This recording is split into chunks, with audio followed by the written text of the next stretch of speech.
A new Star Wars journey begins in the place all good journeys begin. At, well, the beginning. This Star Wars Day, I'm excited to introduce the new Star Wars Canon Timeline podcast, where we will piece together the complete story of that galaxy far, far away in timeline order, from the dawn of the Jedi through the great unknown following the sequel trilogy. This is a podcast for both Star Wars superfans and complete newbies.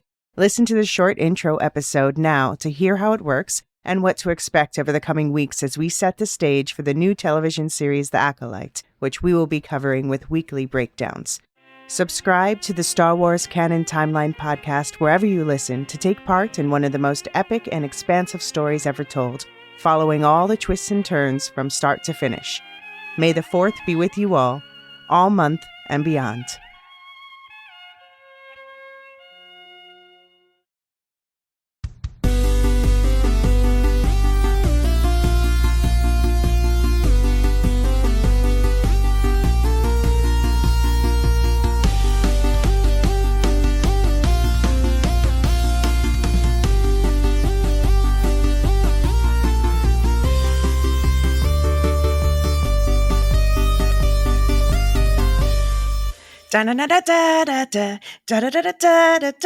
To me, my Lorehounds, and welcome, welcome to the Lorehounds MCUniverse, your guides to comic books come to life. I'm Elysia.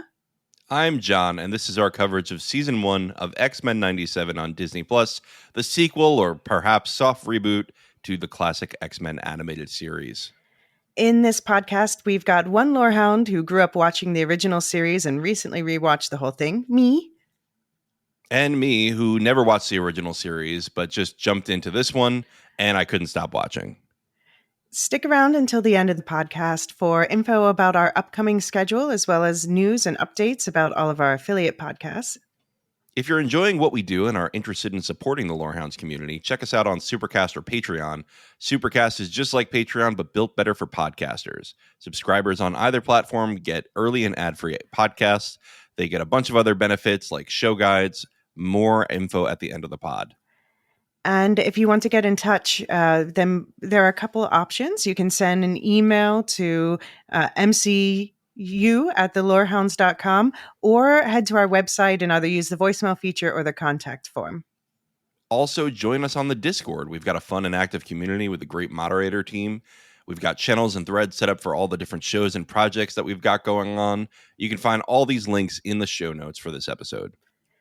Now, ordinarily, Jean would be here with us, obviously, but he's unable to be here due to a family tragedy. So we just want to say that we love and miss you, Jean, and we'll be here with hugs when you're ready to get back on the mic. I want to do a follow-up episode to this one to get Jean's thoughts on the season, because I know he's very excited about it. So then we can dive deeper into the comic book comparisons and cameos and all that nerd shit. You also might notice that I'm not David. With the crush of content coming out right now, we've decided to divide and conquer. And since Elysia is now a full host in her own right, she and John can take the lead in the Marvel Universe. And David or I can jump in on an episode if we're feeling especially excited about a show or movie. Just like right now. So this show, X-Men 97, is a direct continuation of the original animated series from the 90s, but it's written so newbies can jump in. And John, you said you had no trouble following? I really had no trouble following. I think the most confused I was actually in the finale.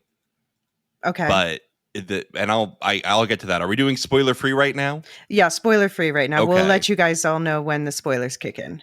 Okay, so yeah, the most confused I was in the finale, but I'll say why. Okay. But even so, I still enjoyed the character arcs and the moments between the different groups and the competing motivations. It had these like really complex character arcs. I think the biggest thing that made me light up to this show was I don't have to know anything else in the MCU. Right. Okay. Mm-hmm. And I'm someone who watched pretty much most of the MCU up till Endgame and then fell off. And so I can't keep up these days. I try to turn on Loki. Even Loki, it's a really great self-contained story, but it still feels like I would get so much more out of it if I knew the whole MCU. This just feels like it's its own thing. We're telling a contained story, and I can just sit back and enjoy. But I think it is still one that, if you know the original story, if you know all these characters, because there's an insane number of cameos popping up in the background, which, like I said, I want to get into with Jean. But Hmm. I do think that adds to it, but maybe you notice it less in this case because it's explicitly set in a different universe from the MCU.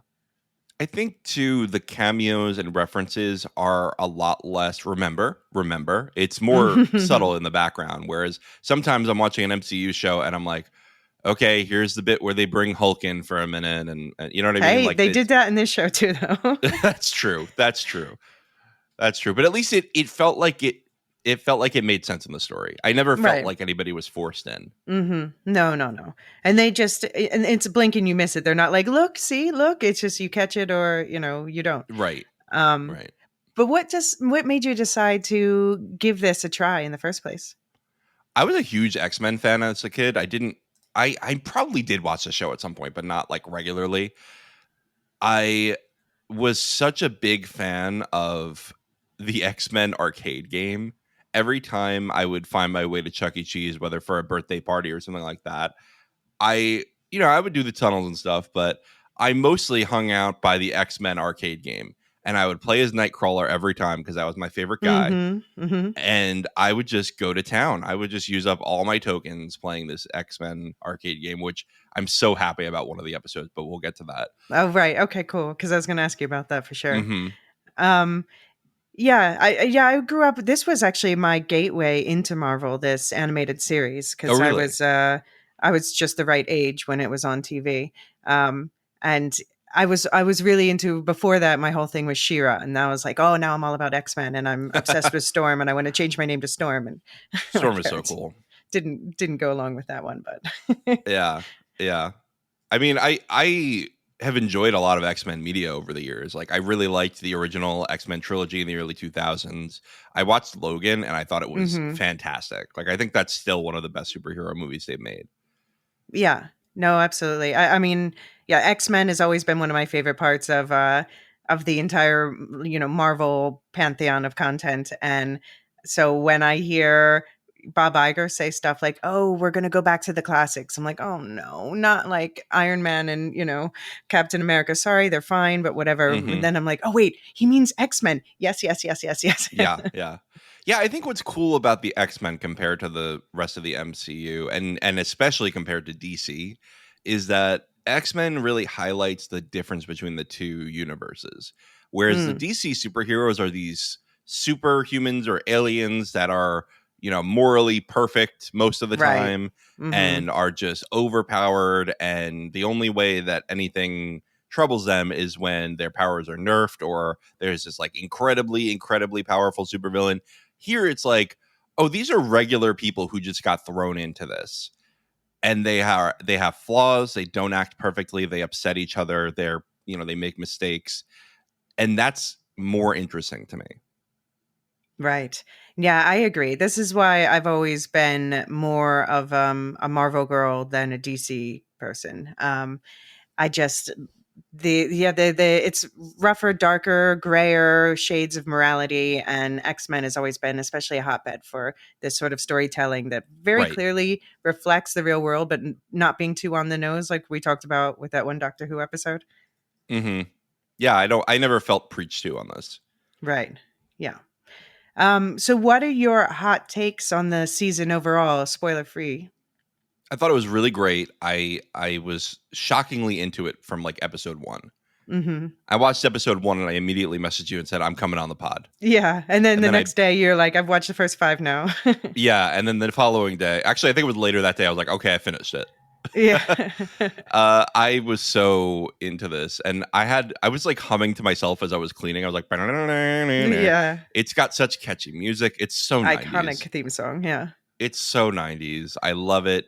The animation is cool. I hate Xavier's voice, but other than Uh-huh. that, the voice acting is great.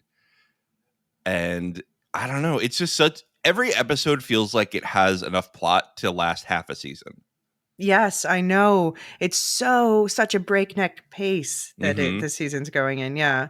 Sometimes a little too fast for me, but, I just because I think you can get so much more out of these stories, like, sometimes it's actually I mean, I guess that's always the case when you adapt from a literary source. And yes, I'm calling comics literature for this analogy. You're paring down the story a bit, and that's what happened. Yeah. But it's just crazy to me that they do well doing these breakneck speed arcs where one episode will contain like a full character arc a lot of the time. Mm-hmm. It's Yeah. so good. And in like a 28-minute episode, right? They're not long. No, exactly. I mean, that's why another reason why it's easy to binge. So if you haven't Mhm. seen it, you can binge it in a day easily. Yeah, and uh, I again, I've been a known hater of the MCU, and not really. I don't hate it. It's not my main thing. you've checked And out. this Yeah. really excited me. Yeah. Yeah, I mean, for comics lovers, it's maybe the best comics adaptation ever. The original series was also, but I don't know. This is just, it's surprising to me. Like, you think, oh, but they're not going to do that on screen. And like, oh, yes, they do. This is not a kid's show, by the way. I think we can agree on that. Yeah, yeah, it's pretty violent, and it deals with a lot of adult themes like what it means to become a parent and Mm-hmm. things like that, and how marriages are built on trust and what happens when that trust is broken a little bit. Yeah. It's tough. It's really and like complex moral debates, right? Between I mean, the debate between Xavier and Magneto is something that I think is universal and spoiler free. Is Mm-hmm. universal within the X-Men stuff. This whole Right. idea of one wants to integrate with society, one wants to, basically win. Mm-hmm. Well, yeah, And because he says they'll never accept us, so we have to. If we want to live free, we need to be in charge. right. And so it's a really interesting debate, and they do really interesting things with it that I wasn't expecting, even from episode one. Yeah. Yeah, because it is true that, the X-Men themes are always the same. It's always about the outsiders and, Hmm. how society treats people who they are afraid of. Um, Yeah, and found and family kind of themes. yeah, but they manage to still make the stories definitely covering these themes, but feeling fresh with new angles. Yeah, yeah, and that could be also that I've not been watching X-Men stuff for years, Right. but Well, I don't know, it's really fresh to me. It feels exciting to me in a way that I haven't been excited for an MCU property in a long time. yeah. Yeah, I also like how they updated the art versus the original. It still feels the same, and it's like has this retro animation. I keep staring at the animation and noticing how much they hold still and animate just little parts, which is a good way to save money. But it still looks great. Um, yeah, I love the way the vivid colors that they use, and I just, in general, the characters, not just how they look, because I love also that they have sort of a fashion show of iconic comic book looks going on throughout. So, like, and now here's Storm with the mohawk, and now here's Storm with her classic black suit, Right, Um, right. but I love just this version of the characters. This is who I hope the MCU is using as the model for their take on X Men. They're not. That's not you don't that's not true. It's I'm just look, oh ye of little faith, it's me. Oh me of little faith. No, it's not that. I do think that there is merit to having different versions of comic book characters because comics have different versions of those characters. And I would be okay with seeing, as long as it's an interesting story with compelling characters, I'd be okay with seeing different versions and having this be like the animated series version. sure. I mean, not like literal, but this is still going to be part of the same multiverse. So, it is, for instance, we saw Charles Xavier in Doctor Strange, Multiverse of Madness. We saw him in his yellow thing from this series. We saw the version of Beast that was modeled after his character from this series at the end of the Mm, Marvels. So they are definitely, it's they're all different versions of Loki in Loki, but some are completely different and some are quite close. So hmm. it'll be the same with the X-Men characters. Are we gonna get Crocodile Cyclops? I hope so, with lasers for in his eyes. Yeah, yeah. Seems dangerous. Yeah. So yeah, normally it's been a while since we've done an MCU episode, and normally we'd go through some Marvel news, but I'm gonna save most of that to talk over with Jean because we have to respond to things like the Spider Within short and the Fantastic Four castings and the Deadpool and Wolverine hype and all the stuff Bob Iger is saying, the upcoming schedule and blah blah blah. So yeah, we're gonna have a proper nerd out about that at some point. But I will say right now that I am super excited for Agatha All Along, and always known it's going to be, maybe not always, but I've known for a long time that's going to be the title, and the rest of the fake out titles are episode titles. That But is yeah, pretty that's funny. That's a yeah, good bit that they did. yeah. I think the last one they did was Agatha, the lying witch with great wardrobe. Like, and people are like, Yeah, come on, you're yeah. just trolling us now, and they're like, yeah, actually, we are. It's Agatha All Along. That's pretty funny though. I Yeah. do appreciate a good bit, and they did it. They Hmm. pulled it off.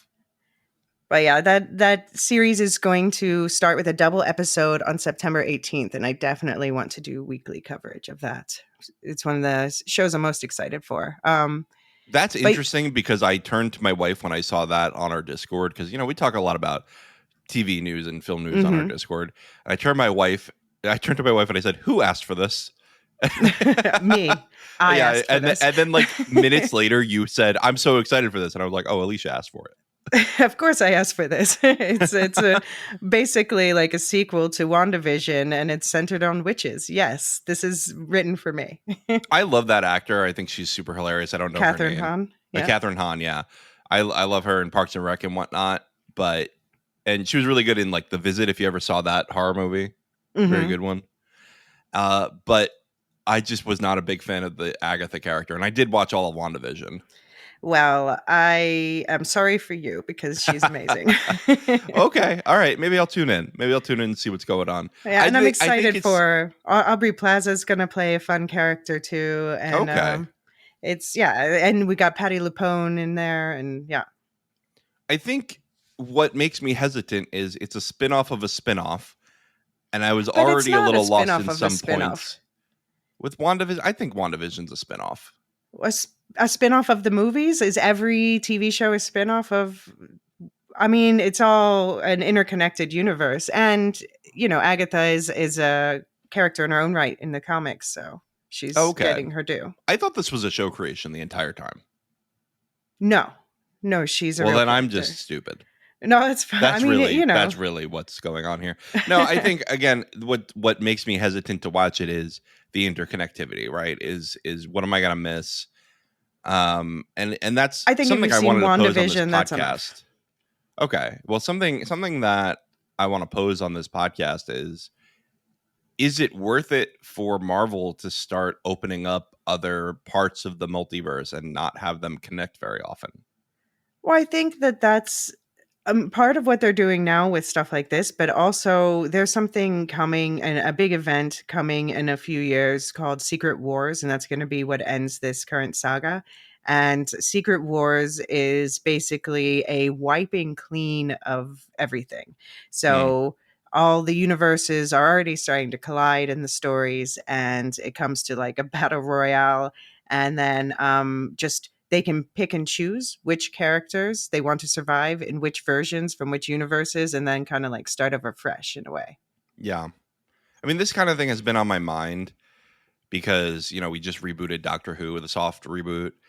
And I'm just like, how do you onboard new people? I mean, Doctor Who is even worse because it's a 60-year show.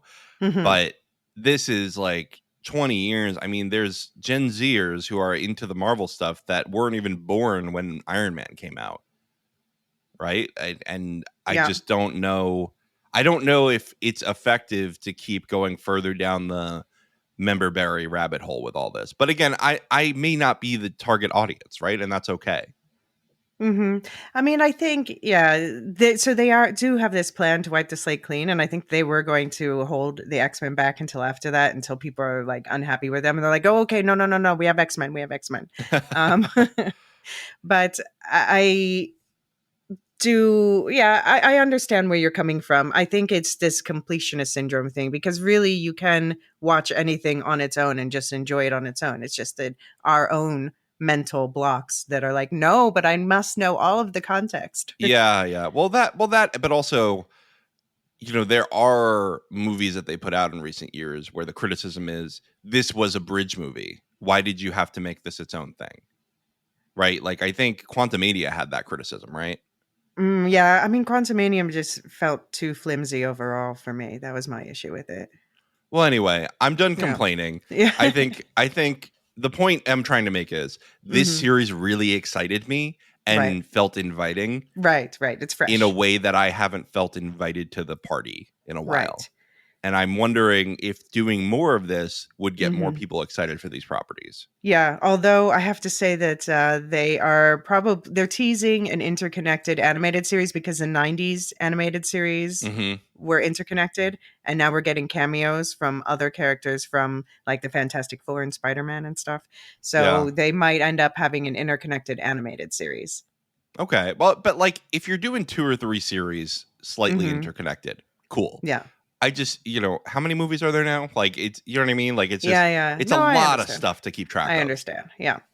Um, well, so I have good news and bad news about the future of this series. The good news is that season 2 is written and in development, and season 3 has already been greenlit. The bad news is that Bo DeMeo, who is basically considered the brainchild behind this incarnation of it. Like, he was the one who came in with the passion. He's like, as a queer Black man, this is a story I need to tell, and I had all these ideas, and he's been fired. We don't exactly know why. There's stuff being said about an OnlyFans, but the Marvel executives have come out and said it's not that, or at least it's not only that. So I'm not going to speculate, but we do know he was involved in the writing of season 2, but presumably he's not going to be involved in season 3. But the supervising director, Jake Castorena, I think he will be. So there is that bridge, and presumably the rest of the writers' room is there. So I'm not so concerned about season 3, but we have to address that up front. Yeah, that's a shame. And again, let's not speculate, but yeah, it's Hmm. always a shame when sort of the head of these shows has to head out when they're Yeah. doing a good job. As far as Right. the content, I don't know what he Right. was doing behind the scenes, Right. but as far as the content, I mean, this was fantastic. Hmm. Yeah. I mean, if there's a reason to fire him, if it's not like, but there's anyway, not going to speculate. But I'm not going to worry about it until I think there's something to worry about, because everyone else is still on board, and it takes more than one person to make a show like this and to make Right. this show what it is. So, Right. yeah. All right. All Shall right. we? Sorry. Oh, Shall we're on the same brain here. We've got to Yes. transition out of. I'm trying to see. Should we teleport? Who's teleporting? Nightcrawler. Nightcrawler teleports. Let's Hmm. teleport into the spoiler section, Okay. but After a quick after a break. break. All right. See you there.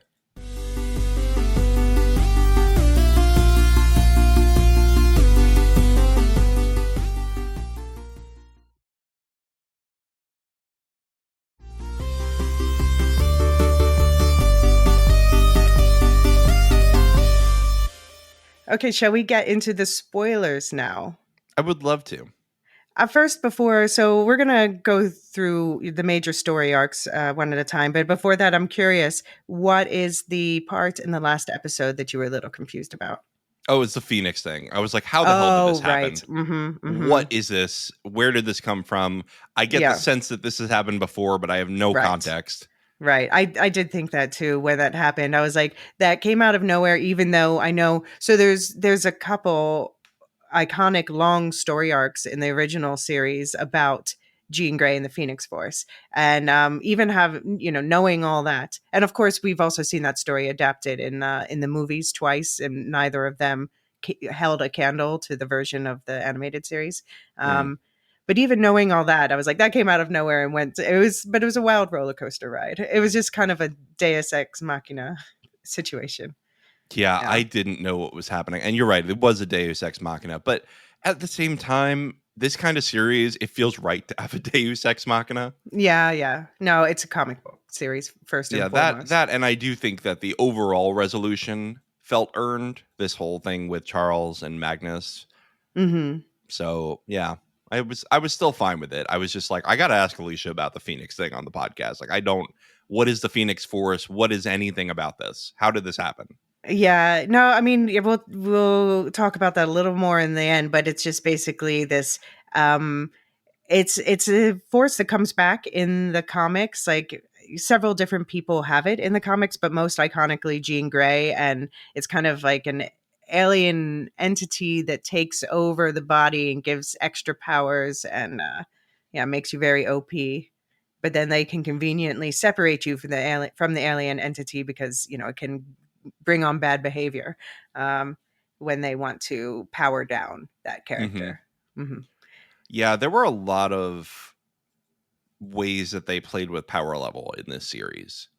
Yeah, But let's absolutely. let's let's get into the Right. arcs first. We'll talk Okay, about it as we so go. yeah, before we get to Jean Grey, let's start with the Summers family saga. So Scott, aka Cyclops, and Jean Grey seem very happy and have a happy little baby together until the real Jean Grey shows up at their door and they realize that who they thought was Jean Grey is actually a clone who they start calling Madeline Pryor. She is the young baby Nathan's mom and the person who's been living with and loving Scott all this time. How much time exactly, no one knows. When Mr. Sinister infects the baby with a technovirus, making its return from the original series, time traveler Bishop takes the child into the future where he can be cured, but his parents cannot follow. Shaken to her core and prodded on by her creator, Mr. Sinister, Madeline transforms into the Goblin Queen. But once Jean talks her down, she leaves the X-Men compound and Jean slips uneasily back into her life there with Scott. So first of all, how trippy cool was episode 3, Fire Made Flesh? What happened in that episode? Because That I was the binged this whole episode, thing. right? That was the episode where they start Gambit sees Rogue and Magneto kind of like morphing together, and they're all seeing Hmm. their nightmares, and the house is kind of morphing Oh yeah, that was cool. That was really yeah. cool. And then Jean's like, enough of that. We're all chilling here. Yeah, this whole I have a lot of questions about this Jean Grey thing, this Okay. clone thing. Like, Hmm. why does she have the memories of Madeline? Yeah, I mean they haven't because they're psychics basically, so and they just have Okay. that mental link. Okay. They just had an unaware mental link. Yeah, I mean, I guess because so basically, Mr. Sinister, he's a classic villain, and he has a great standalone episode in the original series. If anyone wants to watch, you can just watch that episode set in the 19th century called Descent. It's from season 5, episode 12, and you see he's always been all about like experimenting with the mutants and trying to create like the ultimate mutant, and he was kind of involved with the early mutant development of both Jean Grey and the Summers family. So Hmm. um, he thinks their child is going to be the ultimate mutant, and so he's manipulating things too, and he wants this child. That's why at the end he's like, "You said that I could have cable," you know. Hmm. That's interesting. That's interesting. I like that backstory. I think I'm going to be honest. I'm probably going to go back and watch the animated series. This has inspired Yeah, me. a lot of people have started going back now, and it's a rougher watch just because it's from the '90s and the animations, Yeah. But it's worth it. It's slow at start, but then by the end, it gets into those sweeping storylines like the Phoenix Saga. I did see one TikTok where somebody took a little clip of, I forgot who it was, but somebody going to save somebody in the water and going like, ah, like screaming really weirdly Mm-hmm. as they dive down, and I was like, this is so 90s. I love it. um, yeah, and I do have to say one change in this show that I noticed that I don't love is I got mad, I found a lot at the female characters. Like, it felt like the female characters were often portrayed in ways that were untrustworthy. And, like, for instance, when Jean kisses Wolverine and then gets jealous about Scott, and I know that that's something that can happen, but I don't know. I'll bring up a couple more examples that happen, but Hmm. that's something that maybe could change in season 3 if the if we get some. Of course, on the other hand, there are kind characters like Storm. Like no one would ever write Storm as anything but awesome. Right. Well, Yeah. sorry, I say that, but the Foxman movies exist.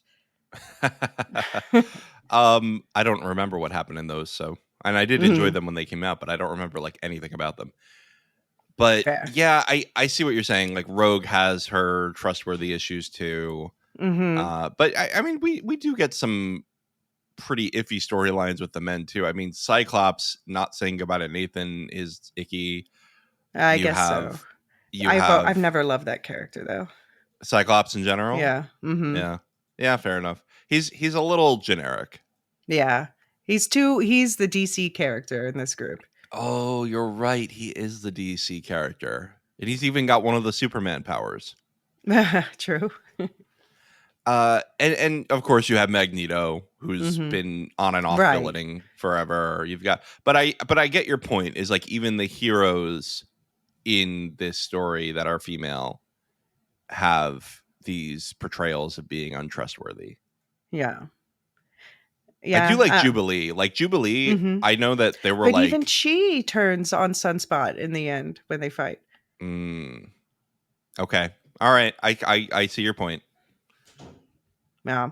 But okay, so speaking of the only no, don't mean to be dramatic, but speaking of Storm, so we get also in the midst of all of this Summer's family drama in a battle, Storm gets blasted with a gun that strips her of her powers, and after leaving the X-Men, she meets a bionic man named Forge and they fall in love, live in isolation as he tries to cure her, and she finds out that he had a hand in inventing the technology that did this to her, but she forgives him, and ultimately, it's the meddling of a demon named Adversary who helps her heal herself and get her powers back.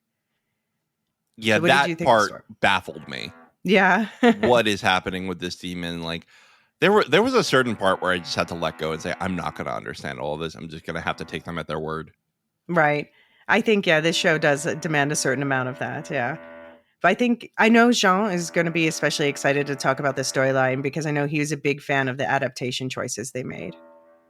Yeah, yeah, I know. I saw Jean going like Storm, like in our Yeah. chat, Yeah. He in the and I share a Discord. love of Storm. I mean, Storm's super cool. The thing that worried me the most about Storm in episode one, I was like, okay, she's basically like a deity. Like she is so OP. She is. How do No, they she is a ever lose goddess. any battles? Right?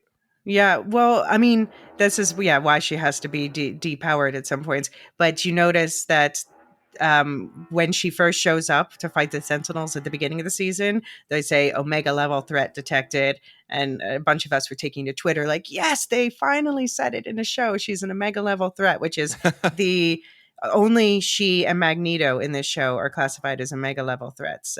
Well, I guess the Hmm. Phoenix Force, but Yeah, and I have plenty of questions about the scope of Jean Grey's powers too. mm-hmm. Uh, They're all over the Also, they place, don't take always. fall damage in the show. Can we also say that? There's They no fall all have damage. just a little bit of super healing. I don't know. They just imagine just imagine Beast chasing them around, healing them up. Yeah. Oh, but yeah, they also characters who are supposed to be dead aren't necessarily. Did you think that Charles was dead at the start of the season when they said that, or did you I already did, and I thought know? it was an interesting framing. Okay, yeah, I was convinced. And um, then he comes back and you're like, "Oh, yeah. that's a different story." I did not care for the whole Shi'ar plotline. Okay, well, just to run through the Shi'ar plotline real quick. So, the viewers of the original show know that Professor X was taken off-world in a coma at the end of the previous show by the love of his life, the Shi'ar Empress Lilandra, to save him using their superior technology. And he's now set to become the Shi'ar Emperor. But the bird people won't accept him because Deathbird, Lilandra's evil sexy sister, keeps stirring shit up. And he's asked to wipe his memory of his human past and his X-Men, but ultimately can't do it. And he takes the Shi'ar to school, literally in the astral plane, to talk to them about their behavior. But once he becomes aware of a tragic event on Earth, he realizes it's time to go home. So yeah, and this is another one where Lilandra asked him to forget everything that makes him him. Like what kind of Yeah. behavior is that? That's not love. And that's not then it's not him anymore. Like me without my Exactly. memories is not me. Exactly. Yeah. Um, and also another thing that I don't know how I feel about the fact he has that Shi'ar armor that allows him to walk. Uh, just because I know a lot of people don't like stories about disabilities being quote unquote fixed, you know? Yeah, Um, I hear that. but they drop it pretty quick. Yeah, they do. They do. He's right back. He's right back. Yeah. But yeah, I just didn't like the Shi'ar plotline. Shinar? Shi'ar. Shi'ar. Okay, I Yeah. see. I see Shinar somewhere Oh, else. sorry, It's Wheel of that auto Time. corrects. Yeah. It's Wheel of Time. The Shi'ar You plotline could. I didn't really care for in general. I just think that the whole taking them to school was kind of silly. The whole will, like, he's not going to forget his stuff. Although this show does do surprising things at Mm-hmm. times. Uh, I just it felt like a an unnecessary pit stop. You know what I mean? It just felt to Hmm. me like, okay, we're definitely going to go back to Earth. So when is that happening? Now, at the same time, I think that would have felt less like an unnecessary pit stop if I had known he was taken there at the end of the animated series. Right. Right. I Because think it that is felt one to of the me like they ones. were adding this. Right. Yeah, because it is just the Shi'ar in general, the whole friction with them, because they're an imperialist culture, a conquering culture. So there's lots of battles with them before Charles and Lilandra fall in love. So that is probably one of the storylines that's more gives more to people who saw the original series. Yeah, that makes sense. That makes sense. So yeah, there are places where it helps to know the original series, though I did enjoy most of this series a lot without it. Yeah. Yeah. Um, and Jubilee, yeah, you're saying you like Jubilee. So she meets someone called Sunspot, and the junior X-Men team grows. So his name is Roberto da Costa, and he's the scion of a wealthy Brazilian American family, and he's afraid to tell his parents about his mutant powers. He and Jubilee start dating, and she convinces him to come out to his parents. And Mom seems surprisingly accepting at first, but in like a let's just keep this private way, which Jubilee's rightfully pissed off about. And Hmm. but when push comes to shove and the mutants start being targeted, Mom turns her own son in, sending him reeling toward the darker side of the mutant philosophical thinking. So, what Yeah, did you? I Hmm. I I really like this plot line with his parents, especially Sunspot, Mm-hmm. because we talked in Doctor Who about how some adoptees are saying the whole Ruby plot line is exhausting because the only story they ever tell about an adoptee is who are my birth parents. Right. And with coming out as a mutant, you can see the obvious comparison to like coming out as gay or trans or something like Mm-hmm. that to your parents. And, it reminds me almost of like the twist in Schitt's Creek. I don't want to spoil that entirely, but the way that, the parents are upset, not that their son is gay, but that Mm-hmm. he didn't want to tell them. Right. Exactly. I think for a And lot of this people, it's like that. feels, yeah. And so this feels like another twist on this, right? Like, oh yeah, you're fine with us, but we got to worry about the What other capitalist people say, yes. implications. Mm-hmm. Yeah, yeah. And that's more interesting to me than either or the explicit rejection or explicit acceptance. Right. No, I mean, I know that when people say, well, it's not that I don't want you to date such and such. I just don't want you to deal with the fallouts that dating such and such a Hmm. person, you know? Yeah. Yep.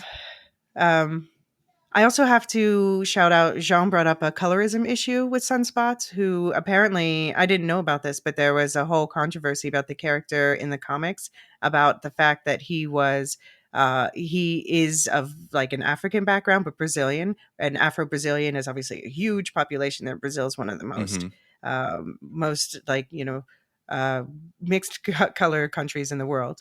But for this TV show, they decided to make him more of the indigenous background. Hmm. And that, rubbed Jean and I'm sure many other people the wrong way, which I can understand. So, Yeah.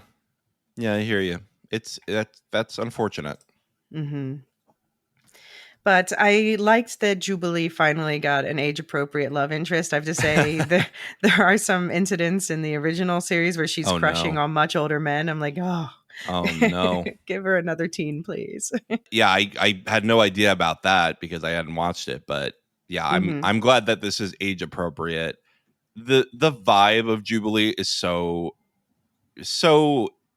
cool, right? Like she's Yeah, just like into the video games. She's she's so got her 90s. yeah, absolutely. She and I loved the Motendo episode. I know I see Mm, your question here yeah. because again, I loved that 90s X-Men video game.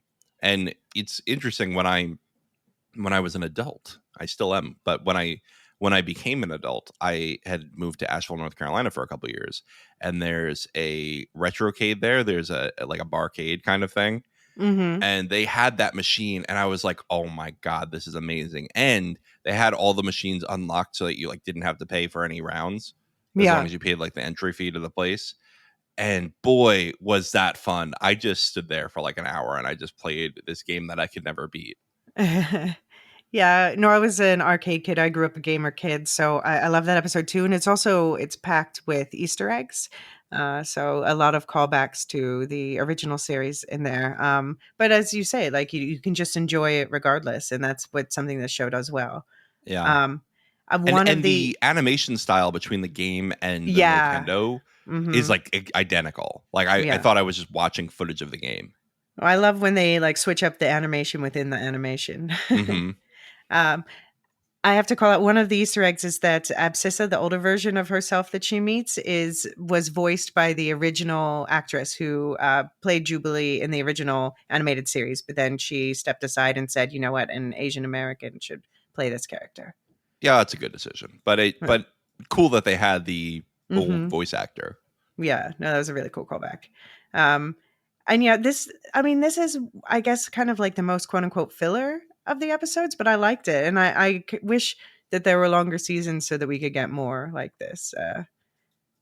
G- I saw TikTok the other day talking about how like we don't give TV shows room to breathe anymore with these 8 episode mm-hmm. seasons. Right. And I think that this was some nice breathing. And I think the reason that I thought it was nice was it finally gave Jubilee a chance to like sit there and be like, what do I want with my life? Right. Is it Yeah. okay for me to sort of mature a little bit? And Mhm. that's I'm a sucker for a good coming of age story, you Yeah. know? Yeah, because she was always, like, the cheesiest character, which I mean, I guess that's why she didn't show up in live action yet. Uh-huh. And I love, her name's Jubilation Lee, for God's sake, and I love the snark she got from Bastian in the last episode about having, like, sparkler powers. But Yeah. she is a fan favorite, and I think it's okay to let her like the version of her as a teenager is always going to exist, and it's okay to let her develop further now too. Right. Yeah, I think it'd be cool to see an adult Jubilee. But also if they don't have her blowing a bubblegum bubble and popping a bubblegum bubble and their first shot in the live action version of her, they're making a Yeah. mistake, right? Well, Like she even just has to be Absissa, the older sassy version, was still immediately. popping the bubble gum. Yeah. Yeah, I mean Um, you just gotta. how did you feel, by the way, about their decision to splice the Storm storyline across episodes like this? So we got this Motendo episode, and then we got like a little sliver of Storm's story. That's a tongue twister. It did feel a little artificial, like especially in this show. It felt like they were making the story arcs match the episodes. You know, a story arc would begin and end within an episode usually, and there were carryovers, of course, but the main resolution would happen in one episode. It's an interesting choice, and I don't know if it was the right choice to splice the Storm storyline over. But at Yeah. the same time, it would feel a little rushed if Storm's like, okay, this episode I lost my powers. The next episode or two Right. episodes later, when I show up again, I'm going to get my episodes back my powers back within one episode. So Yeah. I see why they did that. Yeah. Well, I have to say, so the original animated series, one of the reasons why it's so beloved is that it was one of the first to do serialized storytelling. So, for example, like that Phoenix Saga, I think the second part of it had 5 episodes. So Okay. they are tipping their hat to that. But I this one felt the most like jarring. Like, okay, now we really are. Okay, so right now I've been watching the Young Jedi Adventures, which is a preschool Star Wars show, but they do it so they have literally two totally different, unrelated episodes, 15 minutes each in one half-hour episode. Right, right. And this felt like that, where it's really like, okay, now we're completely doing a different episode now. It's not like, and meanwhile, it felt just a Mhm. little bit jarring, but I understand wanting to split Storm's arc up a bit. Yeah. Can I also tell you on Young Jedi Adventures as an aside, my daughter, who is preschool age, Mm-hmm. hates Young Jedi Adventures, will not watch it, Why? but she Why? loves the Clone Wars. Oh, she likes the darkness. She likes the darkness and she loves the theme. Okay. She like pretends to play the drums in the air when she Mm-hmm. hears the opening theme. So Anyway, what is it about Young Jedi Adventures? It's too like, she's like, no. no, it's just too juvenile for her. I don't know. And she watches plenty. She Yeah. likes like the classic stuff too. Like she likes like 90s Magic School Bus. But Yeah. I mean, anyway, Clone Wars is objectively better. it is. It is. She has good taste. Yeah. She's my daughter. She has good taste. She'll be on the pod soon. Yeah, awesome. So, okay, speaking of good taste, the blue guys. We've got Beast and Nightcrawler, two true blue characters who never did a thing wrong in their lives. They didn't get much of their own arcs, but we've got like Beast, the scientist character. He almost gets a love story in this, but it gets crushed again. I have to shout out, there's a good standalone episode from the original series called Beauty and the Beast. It's one of the best. And that's also about Hmm. a tragic love story. That's sad. Yeah. So, but at the end, the Dr. Cooper, she did get her brain back. So hopefully things can rekindle next season. Maybe that'll be a bright spot going into the new season. We'll see. We'll see. Can I say I didn't know Nightcrawler had an accent the Oh entire yeah, time? he was picked up in, oh my gosh, I should know this, like Switzerland. Interesting. Yeah, Because I mean, my introduction to him, I thought he was the coolest in that X-Men game, but I don't think there was any voice acting in that game. right, So I'm just like, oh, he could teleport, super cool. I like how he looks, right. but I had no idea he was an American. Yeah, he was living in a monastery, and in the original series, Rogue and Gambit, they find him there, and then they find out that Rogue is actually, she was the adopted daughter of Mystique, and we find out that Nightcrawler is and Mystique is of course the shape-shifting one played Right, by right. Rebecca Romaine and what's her name, Jennifer. Oh shoot, The um, person. yeah, Hunger Games, Katniss. But yeah, so Mystique, before she adopted Rogue, she had Nightcrawler, but he came out like blue and in like this demon shape, and she's like, he can't hide who he is. So she ends up, doing the classic, putting him in a basket and sending him down river thing, and Oh my he ends god. up, growing up in this, not convent. What do you call it? A monastery with the monks. Yeah. Mm-hmm. So that's Interesting. why he and Rogue call each other brother and sister, because they were both from Mystique. That makes sense now. That makes a lot more sense. Hmm. What did you think of Morph? Morph, I couldn't get a read on. I did enjoy the comedy sometimes, like when Yeah. Wolverine's like almost dying and Morph's like, oh, Jean can't tell you that she loves you, but here you go. I love you, Wolverine. Like, that was good. Yeah. Yeah, they've been used for comic relief so far. There's a lot of story to mine. Actually, Morph got like a really roller coaster story over the first series.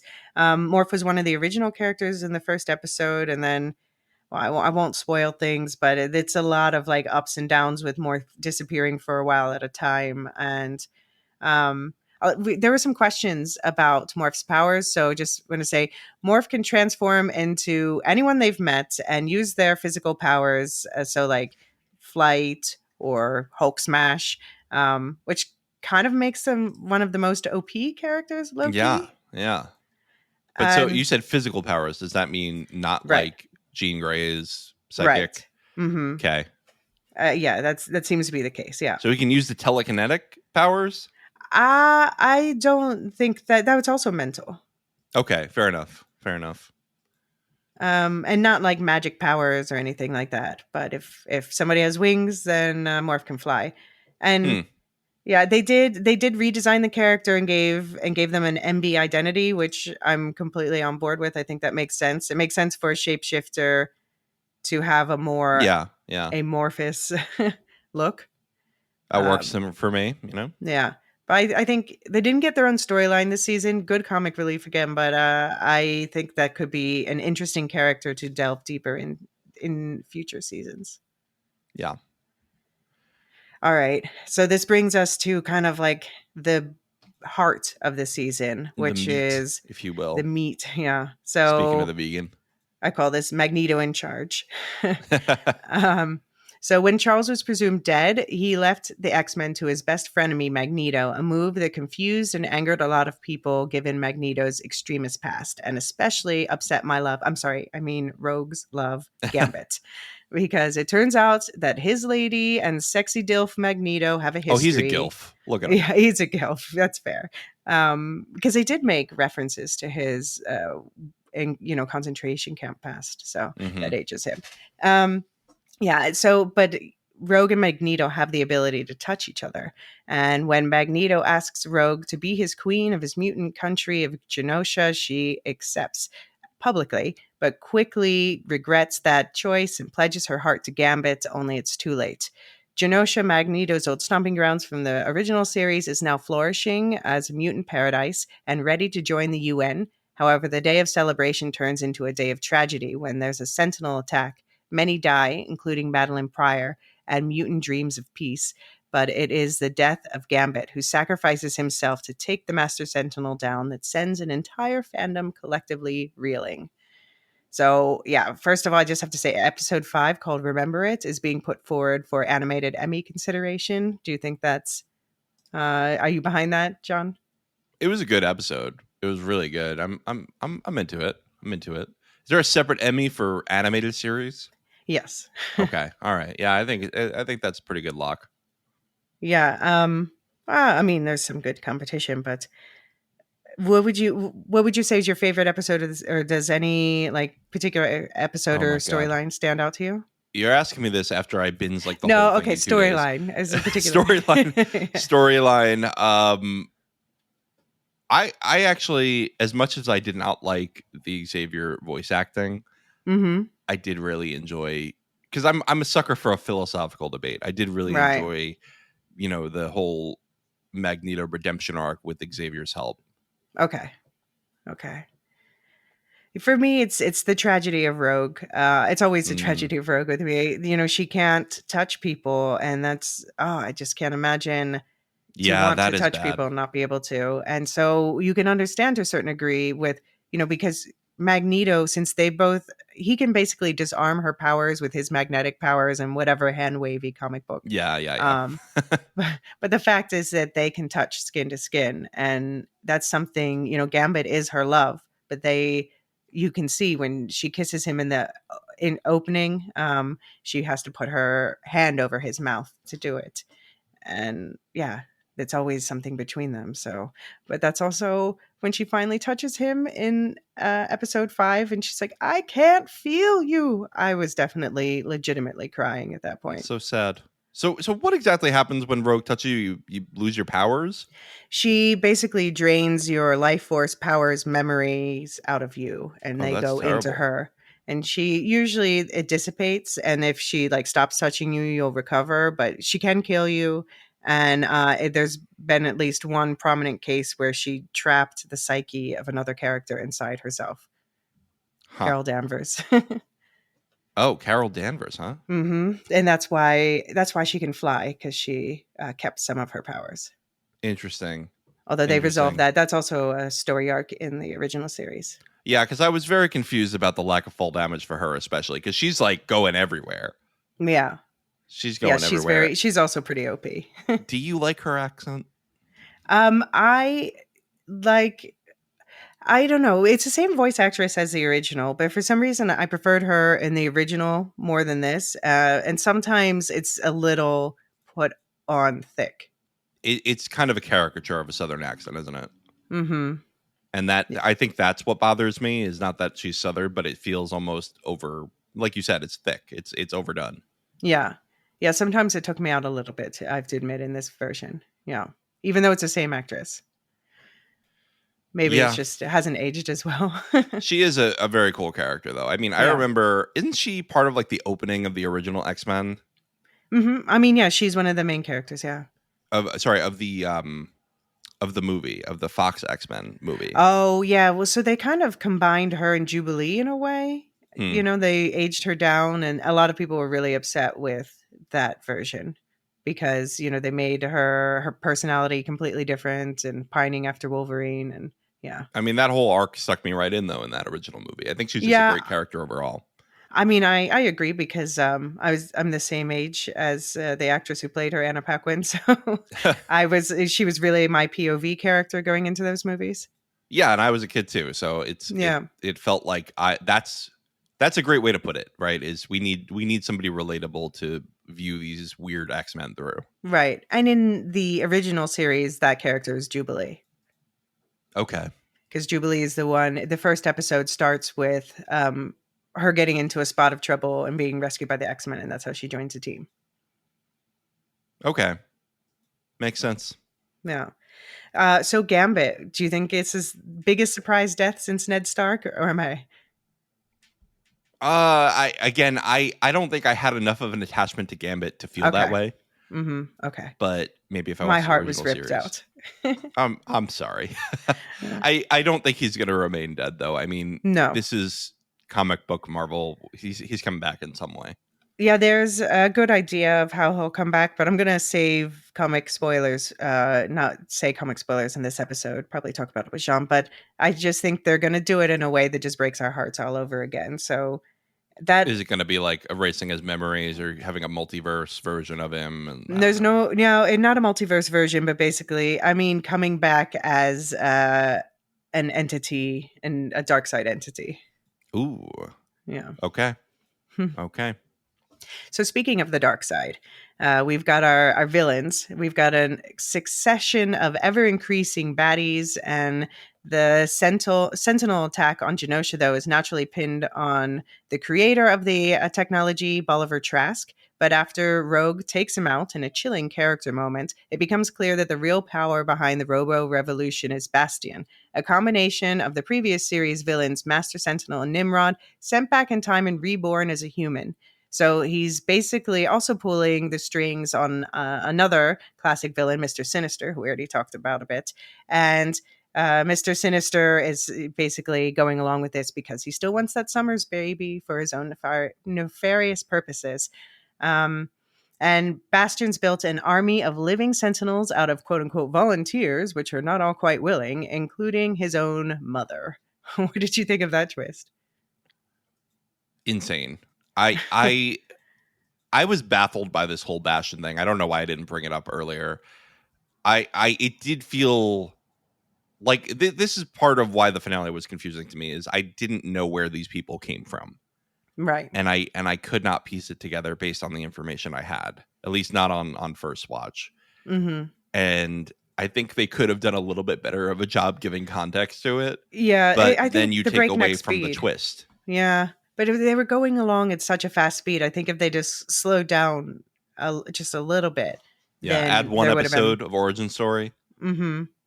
Yeah, I mean, and you can just make more references, and because they did do that with certain things, where characters talked about like, oh, well, I went through this whole thing, and and they're referring to events that happened in the prior series, but at least they talked about it and acknowledged it and set the stage. Yeah.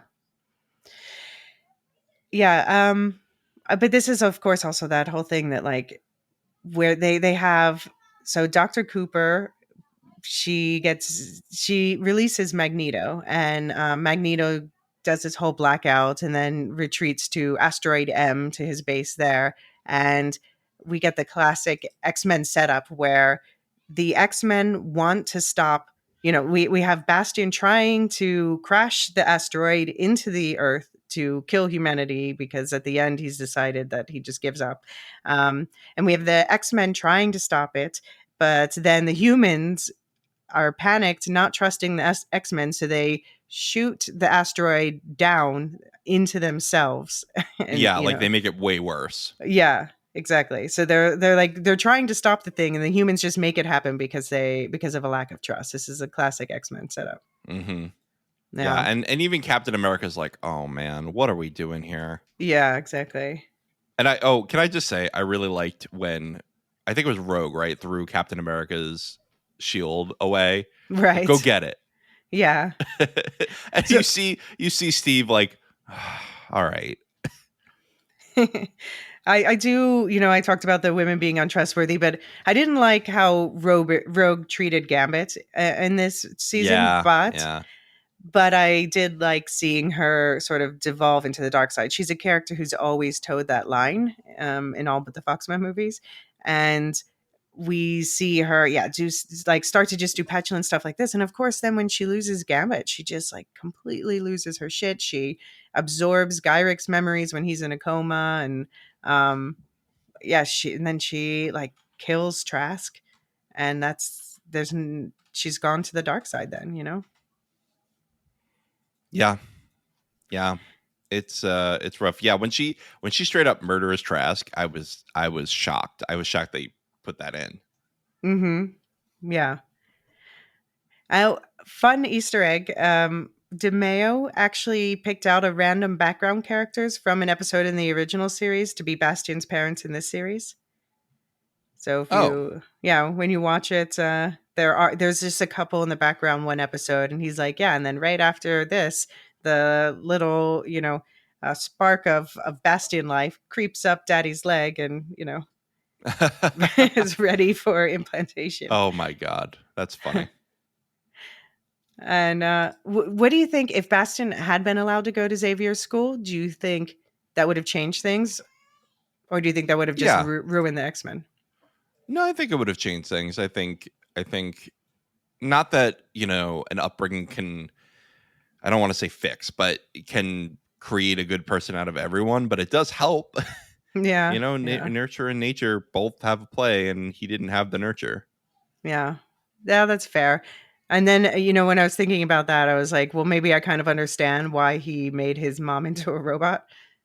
Yeah. I get it. But yeah, so we get to that rapid fire roller coaster of the last episode. The Phoenix comes and goes. Bastion's captured, but not, although collaring him does save the Sentinel people.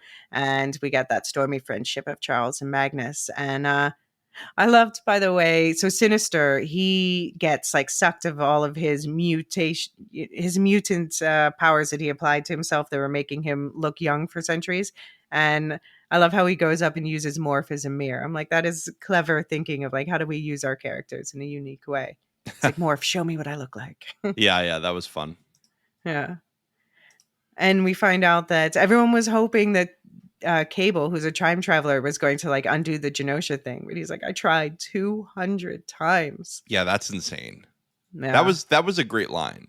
Mm-hmm. It's like I just kept trying, and it's basically a fixed point. It reminds me of Doctor Who. Like, Exactly. everything's a fixed point when we need it to be. Exactly. Yeah, I have to say comics are the same. Yeah. I mean, Doctor Strange does talk about it in the MCU movies too. Okay. But yeah, it was an interesting character arc too, with Cable at first rejecting Jean Grey, like, you're not my mother. But of course, she also has like a similar psychic signature as Madeline. And then ultimately, he kind of saves her in the end and accepts her, not as his mother, but maybe as like a stepmother. Well, I think she says, my son at some point. Right. When To with the her, psychic. he is. She remembers. Yeah. Yeah, with like the psychic link when she Mm-hmm. and Scott are just talking to him rather. Yeah.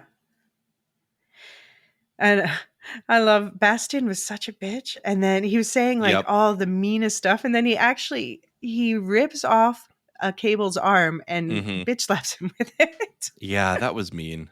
That was just mean. I did gasp out loud. But then he absorbs it. Like, I didn't understand at all how he did that. He turned it into like an armor for himself. But how?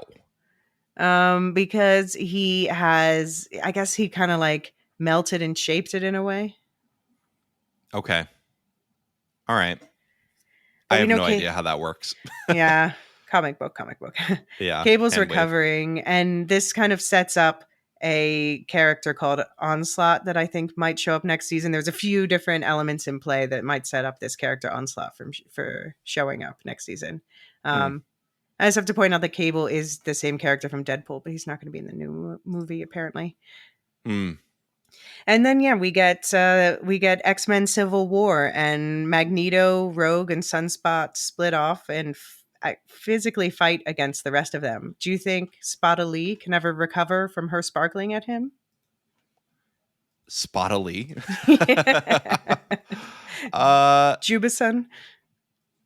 I don't know. I don't know. I will just have to see. Yeah.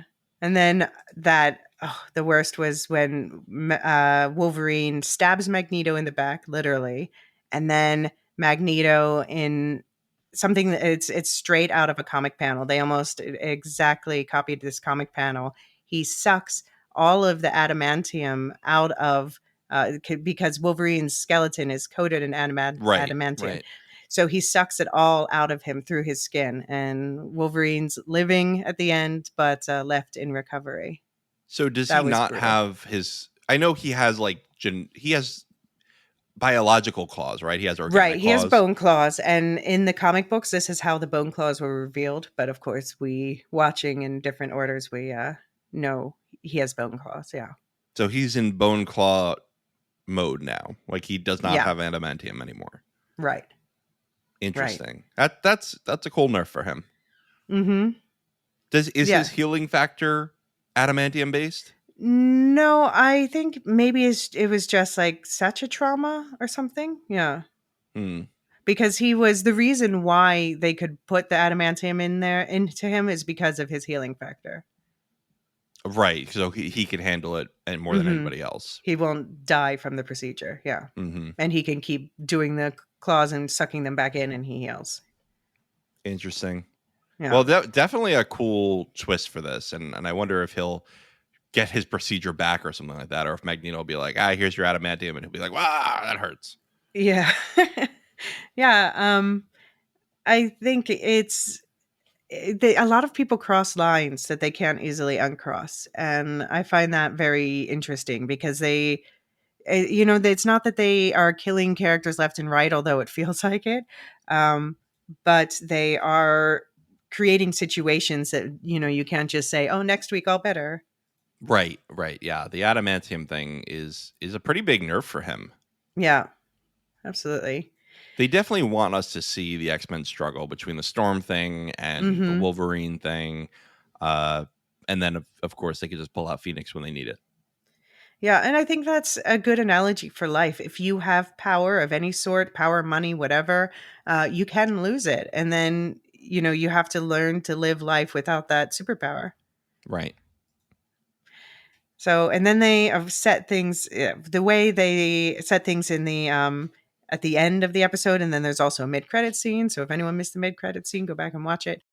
We find out that 6 months later, Bishop is telling Forge that the X-Men are trapped in time, and Cyclops and Jean are in 3960 AD, a desolate future where they encounter Mother Ascani and a young Nathan, and Rogue, Nightcrawler, Beast, Xavier, and Magneto are in ancient Egypt in 3000 BC, where they meet En-Sabah-Nur, a young version of Apocalypse. In the present, Apocalypse visits Genosha and picks up Gambit's Queen of Hearts card and says something about death. Huh. And there's a Flarkin in the background, of course. Yeah, so he wants me to stop recording and start playing. Well, we're almost done. Yeah. You could tell him we're almost done. Yeah, Yeah, I'm interested to see what they do with this. I like this whole idea of they're going back in time. How are they going to get back? Is Cable going to be involved, etc.? Yeah, they set up so much there, and comic book readers and people who know those stories have a good idea of what's coming. They have some really exciting Easter eggs in there, but it's also just exciting, I think, if you don't know who Mother Ascani is. et cetera, et cetera. Yeah. Yeah. I'm interested in finding out more because, again, I think you know a lot more about who these characters might be than I do.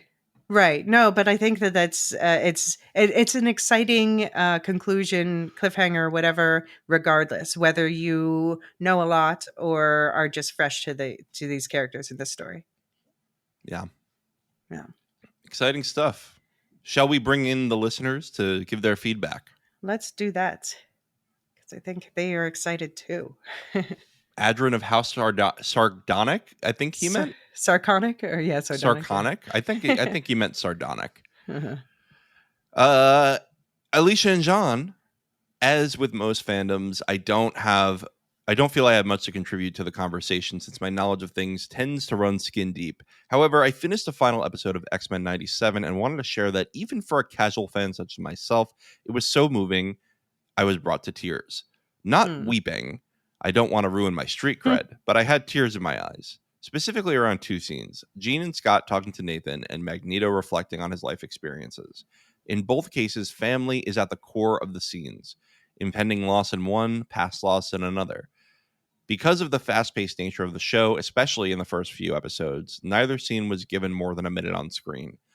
But the writing and acting, something that I don't think is given enough credit, add a history and sorrow to them that I think competes with the best of television. I expected explosions, I expected action, I expected drama, but I did not expect melancholy.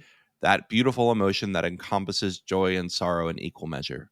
I bid a fond farewell to this show, eagerly await the next season, and am now considering a dive into the comics that inspired this amazing show. Very eloquently written. I agree.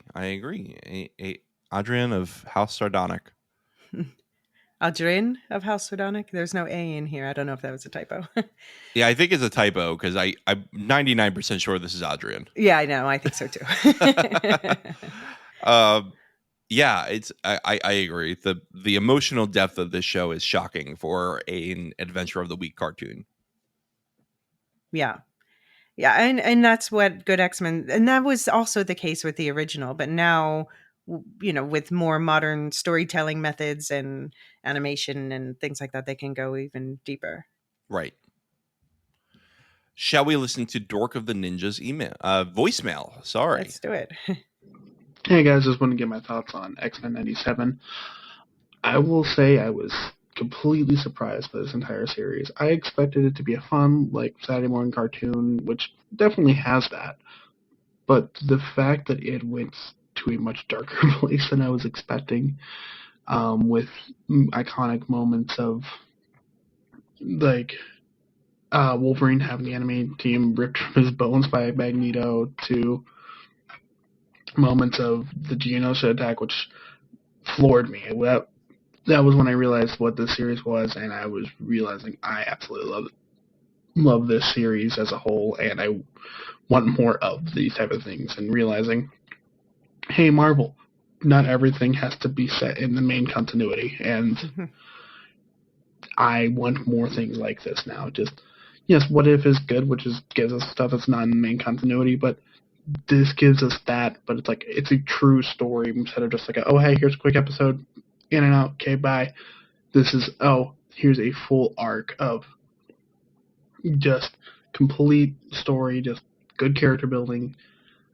I just want, yes, this is building off the original X-Men series from the 90s, but this went further than that series ever did, in the best type of way, and I just want more things like this, and I just love it, and I cannot wait for the next season, whenever that pops up. Also, I was definitely got confused, not confused, but I had a pet theory of my die in the last episode. I was expecting Onslaught to happen as a result of the whole thing with Magneto and Professor X, of them being entangled in each other's minds. I expected Onslaught to happen as a result of that. If you don't know what that is, oh boy, that's a lot. But just wanted to give my thoughts. Love the series. Love y'all's coverage of everything in the entire universe of Marvel and outside. Looking forward to House of the Dragon coverage and, of course, Rings of Power. All right, y'all have a good one. Bye. Yeah, so Onslaught's definitely something Jean and I will discuss in more depth. But like I said, I think that they have set everything up for that entity to appear next season. That's cool. That's cool. I love that if you, because that's my favorite thing, right? I mean, we just did our teaser breakdown for Rings of Power, and Right. I couldn't do a teaser breakdown for this show, but I love hearing that the Marvel lore hounds, Hmm. Marvel lore heads, could really tell where this is going. Yeah. I mean, like I said, this is one of the most remarkable comic book adaptations because I just couldn't believe how faithful it was. They changed stuff. They changed the origin of Madeline Pryor a bit, for instance. They sped things Oh, up, okay. but it was really like, oh, I think they're going to do this storyline. Like, well, yes, they are going for this storyline and all in one episode. Oh my God. That's cool. Yeah. That's cool. I really like that. Yeah. And I think that the best person to wrap up this discussion is the person I talk to most about this series, which is Dead-Eye Jedi Bob. And I actually asked him to share his thoughts on the season because he's someone who is a super fan of the original growing up. So he's got a Okay. bit of it's a longer voicemail. I've been hearing Dead-Eye Jedi Bob quite a lot on the Star Wars Canon Timeline podcast lately. Yeah. So, he's a lorehound at heart through and through. Absolutely. All right, here we go. Hey, Lorehounds, it's Dead-Eye Jedi Bob. So, when you're born totally blind, when you're a fan of superhero stuff in the 90s, there's not much to go by. So, when X-Men, the animated series, the original animated series, came across my TV screen during May of 1994, it was my gateway into all things Marvel. It did so much for me as a fan of superheroes because, well, I didn't live with my brother, so I couldn't have comics narrated to me. And I think the original animated series adapted so many beloved story arcs from those comics and put them into a form of media that I could really sink my teeth into. X-Men, the animated series, the original show, introduced me to serialized storytelling as well. We got so many shows in the 90s and 80s that ended every episode on a good, hearty laugh. Everything was kind of wrapped up nice and neat in a little bow. But X-Men left you with cliffhangers practically every week. And as Stephen King says in his foreword to the Green Mile serial novel, I'm paraphrasing here, you were left waiting to see the next twist of the snake. He's talking about how Dickens would serialize the chapters in his novels. But that's how I felt with the animated series when I was a kid. I remember when we got to the end of those 76 episodes, I was thinking, well, it was a good run. But barring movies someday, I guess that's all I'm going to hear from the X-Men. And the movies, they'd come and gone, and I liked them. But to me, the characters in this animated continuity, well, they're always going to be my X-Men. It's a show that I've come back to, I don't know how many times since it went off the air. And when X-Men 97 was announced, I was very optimistic. I didn't want to let that 10-year-old part of myself get all hyped up for it, dream up what I wanted to see in my head, then be let down when the show premiered. I wanted the writers to tell their story and then, see what I thought when it was over. And I got to say, season 1 shattered all of my expectations. I went into this expecting to really enjoy it. I went in wanting to see Cable, Mr. Sinister, more of what he was doing with mutant DNA, what his plans were. And I got so much of that as X-Men 97 aired from start to finish. I was glad that they brought Allison Seeley-Smith back to voice Storm. I wanted to see more story concerning her. I got that, and I liked what we got in season 1. I think my only critique of season 1 is that I wish we'd gotten more episodes. Look at Star Wars The Bad Batch on Disney+. They got like 16 every season, except season 3 where they pretty much got 15. And I feel like X-Men 97 could have benefited from at least 3 or 4 more episodes. It was such a good season, but way too short. I wanted so much more than what we got. It felt like going to a restaurant, someone serving you a very tasty steak or whatever your favorite food is, but you only get you get a small portion of it. You really enjoy it, but when it's over, when you're done, you're like, well, where's the rest of it? This was good. This was really tasty, but I wanted more. I really loved what we got concerning Mr. Sinister. I loved finally getting to see that moment where Scott realizes who his son is. There's a moment in season 2 of the original animated series where Jean, she gets a sense of who Cable is, and she tells him, this man is more important to our future than anyone could possibly imagine. And we got that moment in X-Men 97 season 1. When I was just starting out in college, I'd played a fighting game called X-Men The Next Dimension, and I was introduced to Bastion in that game, and I always thought, wouldn't it have been cool to see him in the animated continuity? And by God, we got that in season 1, and I loved what they did with Bastion so much. I think Theo James nailed the performance. That's kind of the voice I heard in my head when thinking of Bastion. He was very soft-spoken. I don't want to call him Sinister because that name's already taken, but I really enjoy what we got with his character, and I hope we're not done. I was hoping to see Apocalypse in season 1, because the last time we saw this character, he'd possessed Fabian Cortez, and Apocalypse got himself a new vessel. But of course, they saved that for the mid-credit scene at the end of the season finale, which I absolutely loved. I don't mind them saving Apocalypse for next season because I feel like they're really going to do the character justice. I love whoever they got to voice him at the end of X-Men 97 season 1. I think he did a fantastic job. I think the guy who'd voiced Apocalypse later on in the series, he laughed too maniacally, a bit too much.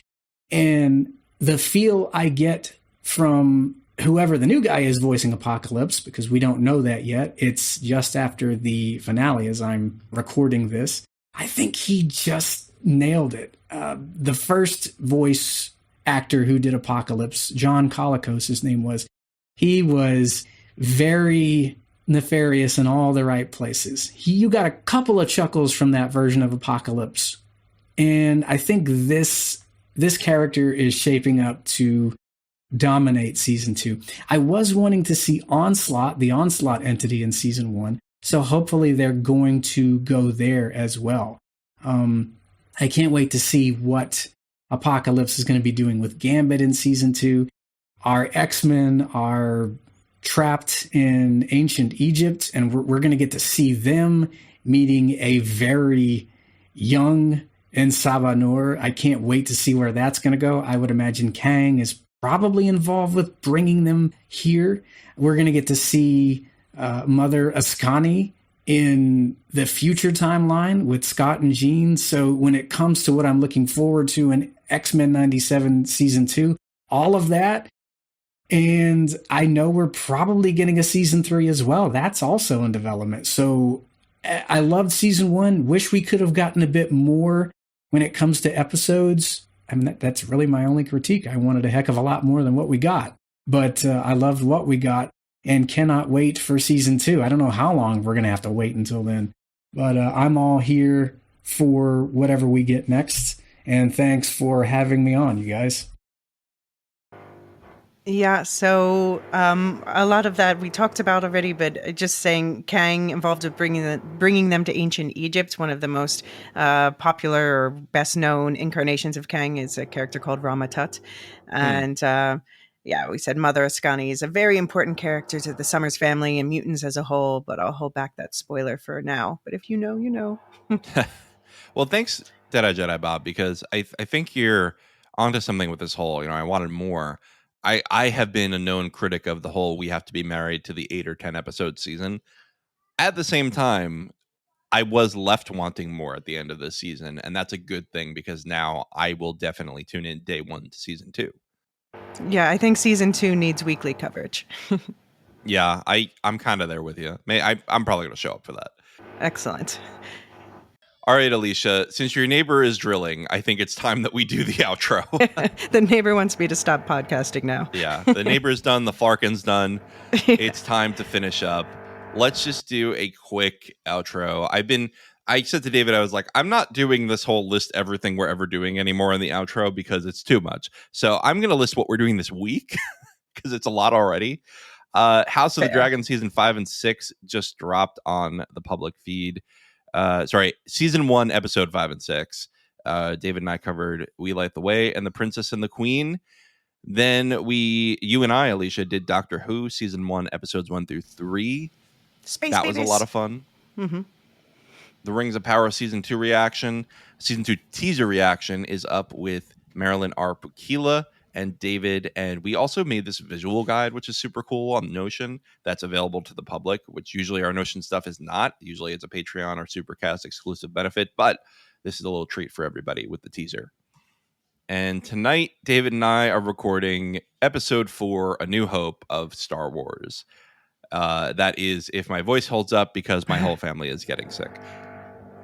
All right, Elysia. And I also have to throw out that this weekend, David and I are recording the Kingdom of the Planet of the Apes one shot. So if anyone has any feedback, please send that into to Lorehounds at thelorehounds.com. All right. Is that coming out this week or next week? It came out last week. Oh, no, I mean the podcast. Oh, the podcast. Well, we're recording it Saturday, so it'll be out probably Sunday or Monday. Okay, it's probably Monday. We'll keep an eye out. I'll add it. Mm-hmm. I'll add it to the list on the podcast. Yeah, no, I didn't say. I think it's going to come out Monday, actually. Okay.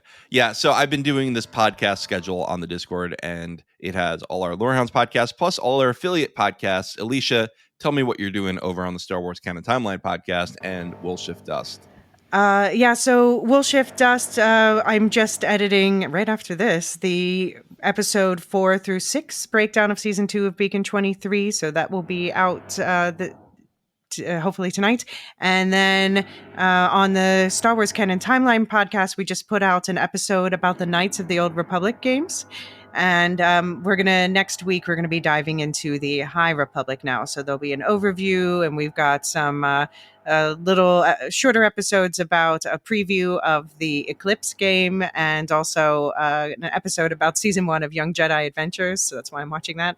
And then, you and I, John, are going to get into the Acolyte weekly breakdowns. I'm excited. I think it's going to be a really good season. Yeah, me too.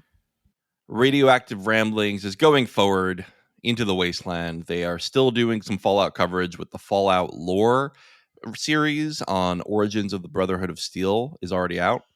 And then they also are doing a podcast on Invincible season 2. They just did the second half of the season this week. So check that out over on the Radioactive Ramblings feed. Properly Howard is going strong with the Dune 2 review this week. They'll be back with Felonies and Fugazis next week.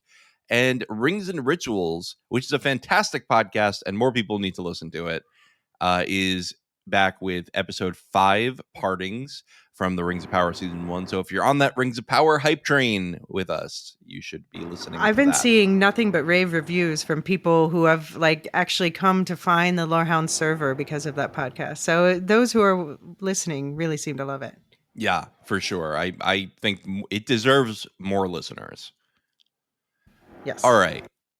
Elysia, we're here to thank the patrons. Of course, you can sign up for Patreon or Supercast and get early and ad-free access to our podcast. You can get show guides like the House of the Dragon show guide, the Shogun show guide, and the Rings of Power show guide, which I'm calling One Guide to Rule Them All. And that one's forthcoming, but we got plenty of features over on the Patreon. And you're going to be on Second Breakfast now, Elysia, which I'm excited for.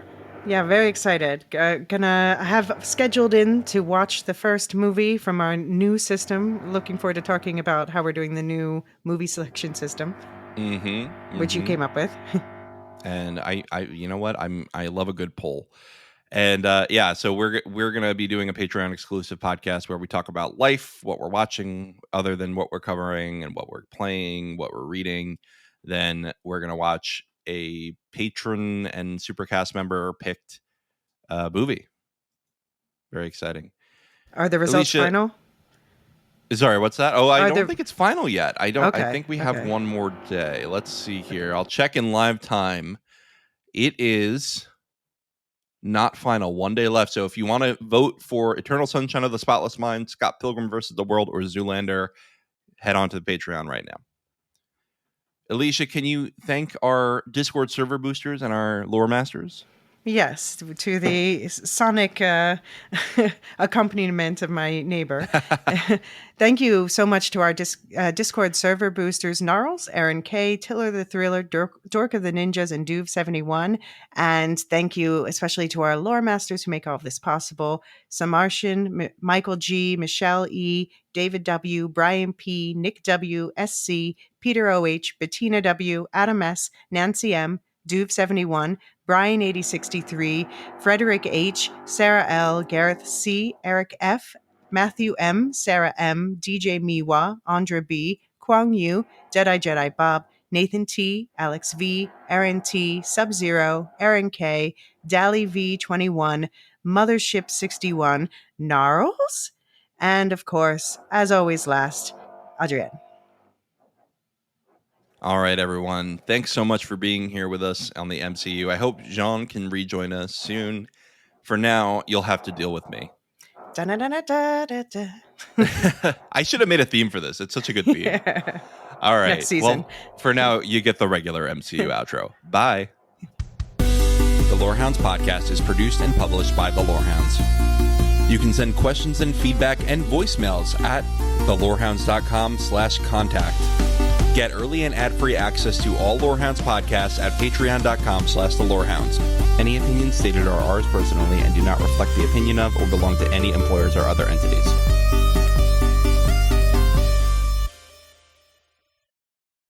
A new Star Wars journey begins in the place all good journeys begin. At, well, the beginning. This Star Wars Day, I'm excited to introduce the new Star Wars Canon Timeline podcast, where we will piece together the complete story of that galaxy far, far away, in timeline order, from the dawn of the Jedi through the great unknown following the sequel trilogy. This is a podcast for both Star Wars superfans and complete newbies. Listen to the short intro episode now to hear how it works and what to expect over the coming weeks as we set the stage for the new television series The Acolyte, which we will be covering with weekly breakdowns. Subscribe to the Star Wars Canon Timeline podcast wherever you listen to take part in one of the most epic and expansive stories ever told, following all the twists and turns from start to finish. May the 4th be with you all month and beyond.